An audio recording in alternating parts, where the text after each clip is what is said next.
Well, next week, the 2022 Winter Olympics will start halfway around the world in Beijing, China. Yeah, and the world's biggest sports event could put some actions by the Chinese government under a close microscope. WDVM sports reporter Alex Flum is joining us now in the studio with more. Alex, what can you tell us? Well, yeah, Thasmin and Joseph, as the fanfare of the games will be displayed on the international stage, human rights organizations allege that thousands of Uyghur Muslims, which are a religious minority group in the western side of the country, are facing some of the most brutal forms of abuse. I spoke to a man in D.C. who says he doesn't know what's happening to his family and he fears for their lives. Mustafa Aksu hasn't seen or spoken to his family in more than 4 years. I wish I could have talked to them, but it's very risky to even make a call.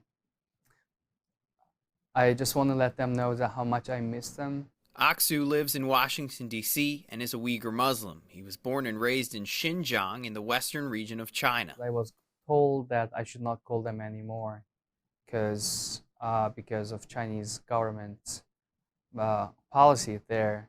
People who have relatives outside of China or people being contacted by people outside of China, they were taken to internment camps, or we call it concentration camps. I have missed my parents' anniversary, my uncle's funerals, my brother's funeral, so many things. The Uyghur Human Rights Project and others allege that the Chinese government has been carrying out human rights abuses against Uyghur people in the region. These organizations say there's been a mass surveillance of Uyghurs, prohibiting them to practice their religion, forced sterilization of women, forced labor, torture, and rape. Some, including the U.S. government, have labeled the situation as a genocide. I would say that the situation facing Uyghurs today is really one of the most horrendous human rights abuses happening in the world today.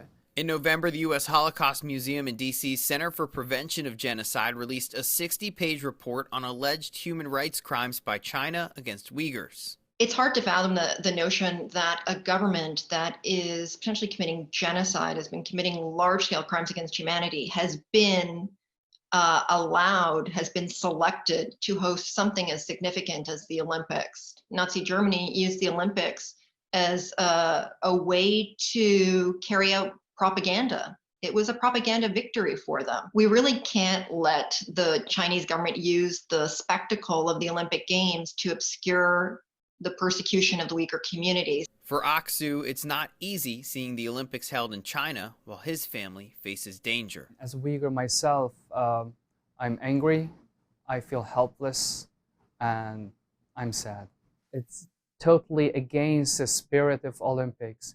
And such a country like the Chinese Communist Party and China should not have the right to hold Olympics.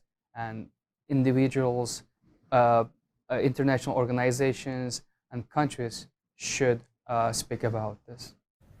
Now, we reached out to the International Olympic Committee, and in their response to WDVM, they said that they did not mention the word Uyghurs and said that, quote, the Olympic Games are the only event that brings the entire world together in peaceful competition.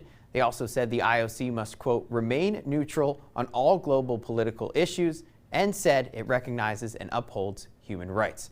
Reporting in studio, Alex Flum, WDVM 25 Sports. Alex, thank you so much for shining a light on that. Now, the Winter Games will officially open in Beijing on February 4th.